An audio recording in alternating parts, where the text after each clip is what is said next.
بلخ، زابل، کندوز او بادغیس هغه ولایتونه دي چې په دې وروستیو څو اونیو کې د افغان امنیتي او بهرنیو ځواکونو په هوایي بریدونو کې د ښځو او ماشومانو په ګډون لږ تر لږه 40 ملکي وګړي پکې وژل شوي دي. د ملکي وګړو په مرژوبله کې حکومت ګرم بلل کېږي چې هوایي بریدونو کې افغان حکومت ټول مسؤلیت بهرنیو ته ورکړی او حکومت بېوسې شوی دی. په لوی لاس نه غواړي چې ورکړي افغان امنیتي ځواکونه د نړۍ په کچه باندې موږ افغاني متخصصین افغاني ځوانان لرو، افغان ځوان، افغان متخصص، افغان عسکر، افغان پیلوټ، افغان د هوایي ځواکونو هغه د خپل بچان ګڼي، هغه د خپل ولس ګڼي. نیوکه بیا پر سیاسیونو دا ده چې ولې د بهرنیو ځواکونو په هوایي بریدونو باندې چپه خوله پاتې دي او که خپل غږ اوچت نه کړي د هوایي بریدونو دغه لړۍ به دوام پیدا کړي.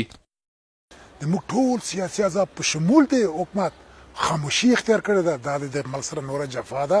زما په ان باندې باید ټول مشترکاً د سولې دپاره کار وکړو چې نور د دغه بمبارۍ او دغه تحمیل شوې جګړه چې په افغانانو باندې تحمیل شوې ده د دې نه د خلاصون لاره پیدا کړو. دفاع وزارت بیا وایي چې د عملیاتو پر مهال افغان امنیتي ځواکونه د ملکي وګړو خوندیتوب ته جدي پاملرنه کوي، خو د بهرنیو بریدونو په تړاو څه نه وایي. در مجموع حملات هوایی نیروهای هوایی افغانستان به گونه دقیق و خیلی هدفمند صورت میگیره.